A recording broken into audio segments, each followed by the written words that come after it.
شروع اللہ کا نام لے کر جو بڑا مہربان نہایت رحم والا ہے۔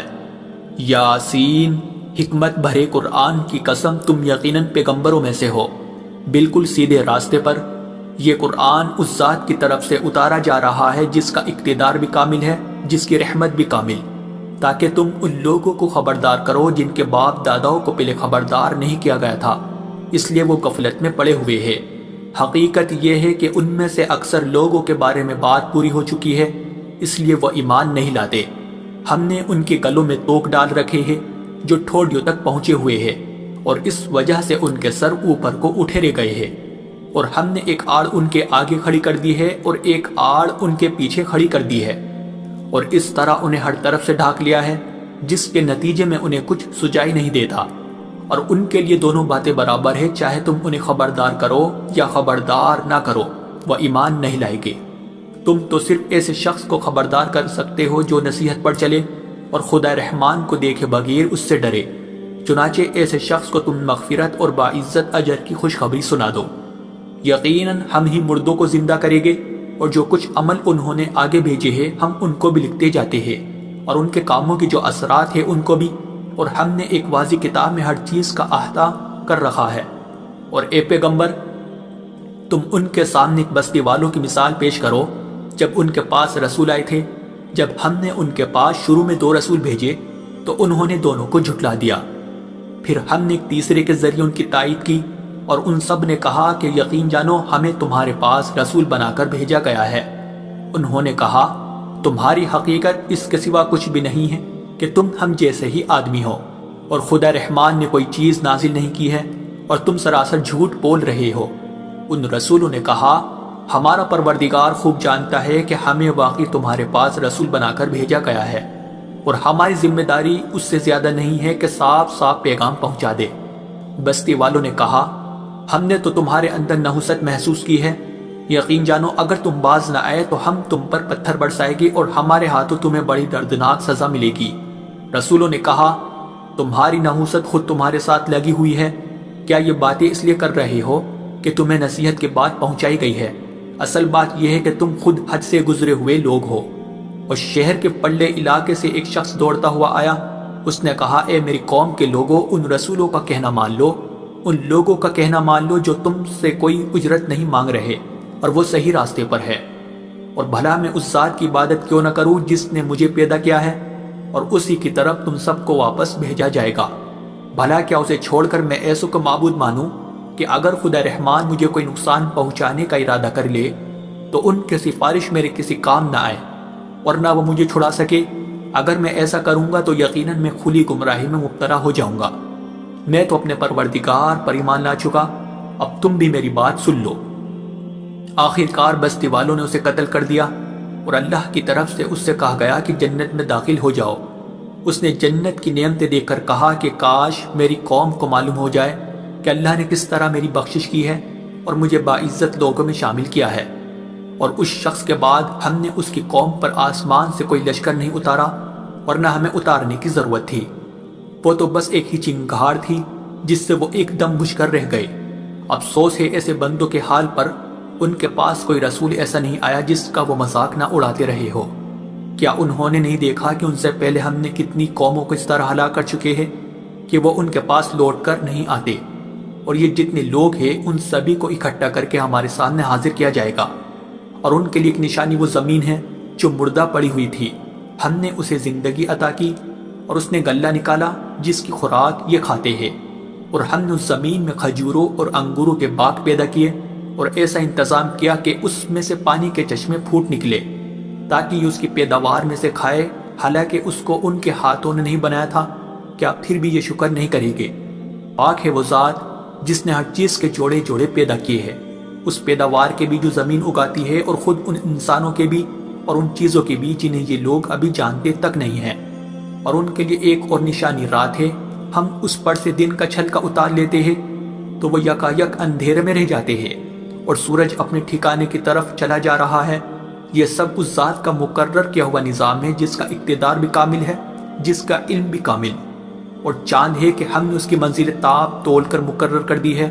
یہاں تک کہ وہ جب ان منزلوں کے دورے سے لوٹ کر آتا ہے تو کھجور کی پرانی ٹہنی کی طرح پتلا ہو کر رہ جاتا ہے۔ نہ تو سورج کی مجال ہے کہ وہ چاند کو جا پکڑے اور نہ رات دن سے آگے نکل سکتی ہے، اور یہ سب اپنے اپنے مدار۔ اور ان کے لیے ایک اور نشان یہ ہے کہ ہم نے ان کی اولاد کو بھری ہوئی کشتی میں سوار کیا، اور ہم نے ان کے لیے اسی جیسی اور چیزیں بھی پیدا کی جن پر یہ سواری کرتے ہیں، اور اگر ہم چاہیں تو انہیں غرق کر ڈالے، جس کے بعد نہ تو کوئی ان کی فریاد کو پہنچے اور نہ ان کی جان بچائی جا سکے۔ لیکن یہ سب ہماری طرف سے ایک رحمت ہے اور ایک معین وقت تک زندگی کا مزہ اٹھانے کا موقع ہے جو انہیں دیا جا رہا ہے۔ اور جب ان سے کہا جاتا ہے کہ بچو اس عذاب سے جو تمہارے سامنے ہے اور جو تمہارے مرنے کے بعد آئے گا تاکہ تم پر رحم کیا جائے، تو وہ ذرا کان نہیں دھرتے، اور ان کے پروردگار کی نشانیوں میں سے کوئی نشانی ایسی نہیں آتی جس سے وہ منہ نہ موڑ لیتے ہو۔ اور جب ان سے کہا جاتا ہے کہ اللہ نے تمہیں جو رزق دیا ہے اس میں سے غریبوں پر بھی خرچ کرو، تو یہ کافر لوگ مسلمانوں سے کہتے ہیں کہ کیا ہم ان لوگوں کو کھانا کھلائے جنہیں اگر اللہ چاہتا تو خود کھلا دیتا؟ مسلمانوں، تمہاری حقیقت اس کے سوا کچھ بھی نہیں کہ تم کھلی گمراہی میں پڑے ہوئے ہو، اور کہتے ہیں کہ یہ قیامت کا وعدہ کب پورا ہوگا؟ مسلمانوں بتاؤ اگر تم سچے ہو۔ دراصل یہ لوگ بس ایک چنگاڑ کا انتظار کر رہے ہیں جو ان کی اجت بازی کے عین درمیان انہیں آ پکڑے گی، پھر نہ یہ کوئی وصیت کر سکے گے اور نہ اپنے گھر والوں کے پاس لوٹ کر جا سکے گے، اور سور پھونکا جائے گا تو یکایک اپنی قبروں سے نکل کر اپنے پروردگار کی طرف تیزی سے روانہ ہو جائے گے۔ کہے گی کہ ہائے ہماری کم بختی، ہمیں کس نے ہمارے مرکز سے اٹھا کھڑا کیا ہے؟ جواب ملے گا کہ یہ وہی چیز ہے جس کا خدا رحمان نے وعدہ کیا تھا اور پیغمبروں نے سچی بات کہی تھی، اور کچھ نہیں، بس ایک زور کی آواز ہوگی جس کے بعد یہ سب کے سب ہمارے سامنے حاضر کر دیے جائیں گے۔ چنانچہ اس دن کسی شخص پر کوئی ظلم نہیں ہوگا اور تمہیں کسی اور چیز کا نہیں، بلکہ انہی کاموں کا بدلہ ملے گا جو تم کیا کرتے تھے۔ جنت والے لوگ اس دن یقیناً اپنے مشغلے میں مگن ہوگے، اور وہ ان کی بیویاں گھنے سایوں میں آرام دانشتوں پر ٹیک لگائے ہوئے ہوگے۔ وہاں ان کے لیے میوے ہوگے اور انہیں ہر وہ چیز ملے گی جو وہ منگوائے گی۔ رحمت والے پروردگار کی طرف سے انہیں سلام کہا جائے گا، اور کافروں سے کہا جائے گا کہ اے مجرموں، آج تم مومنوں سے الگ ہو جاؤ۔ اے آدم کے بیٹو، کیا میں نے تمہیں یہ تاکید نہیں کر دی تھی کہ تم شیطان کی عبادت نہ کرنا، وہ تمہارا کھلا دشمن ہے، اور یہ کہ تم میری عبادت کرنا، یہی سیدھا راستہ ہے۔ اور حقیقت یہ ہے کہ شیطان نے تم میں سے ایک بڑی خلقت کو گمراہ کر ڈالا، تو کیا تم سمجھتے نہیں تھے؟ یہ ہے وہ جہنم جس سے تمہیں ڈرایا جاتا تھا،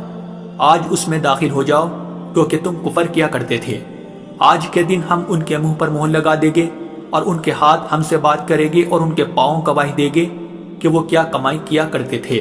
اور اگر ہم چاہیں تو یہی دنیا میں ان کی آنکھیں مل یا میٹ کر دیں،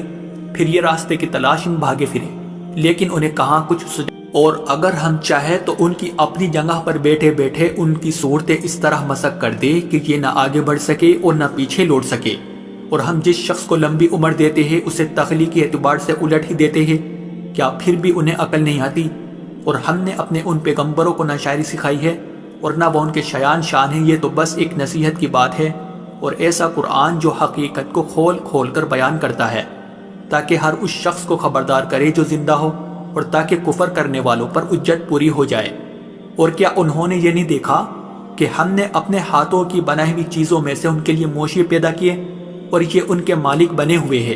اور ہم نے ان مویشیوں کو ان کے قابو میں دے دیا ہے؟ چنانچہ ان میں سے کچھ وہ ہے جو ان کی سواری بنے ہوئے ہیں، اور کچھ وہ ہے جنہیں یہ کھاتے ہیں، نیز ان کو ان مویشیوں سے اور بھی فائدہ حاصل ہوتے ہیں اور پینے کی چیزیں ملتی ہے، کیا پھر بھی یہ شکر نہیں بجا لائے گی؟ اور انہوں نے اللہ کو چھوڑ کر اس امید پر دوسرے خدا بنا رکھے ہیں کہ انہیں ان سے مدد ملے، حالانکہ ان میں یہ طاقت ہی نہیں ہے کہ ان کی مدد کر سکے،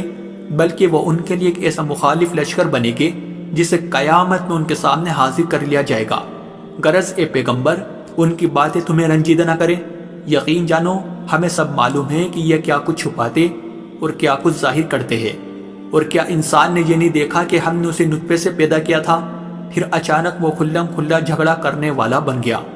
ہمارے بارے میں تو وہ باتیں بناتا ہے اور خود اپنی پیدائش کو بھلا بیٹا ہے، کہتا ہے کہ ان ہڈیوں کو کون زندگی دے گا جبکہ وہ گل چکی ہوگی؟ کہہ دو کہ ان کو وہی زندگی دے گا جس نے انہیں پہلی بار پیدا کیا تھا، اور وہ پیدا کرنے کا ہر کام جانتا ہے۔ وہی ہے جس نے تمہارے لیے سرسبز درخت سے آگ پیدا کر دی ہے، پھر تم ذرا سی دیر مجھ سے سلگانے کا کام لیتے ہو۔ بھلا جس ذات نے آسمانوں اور زمین کو پیدا کیا ہے،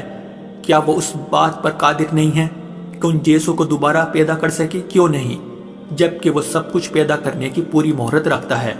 اس کا معاملہ تو یہ ہے کہ جب وہ کسی چیز کا ارادہ کر لے تو صرف اتنا کہتا ہے کہ ہو جا، بس وہ ہو جاتی ہے۔ غرض پاک ہے وہ ذات جس کے ہاتھ میں ہر چیز کی حکومت ہے، اور اسی کی طرف تم سب کو آخر کار لے جایا جائے۔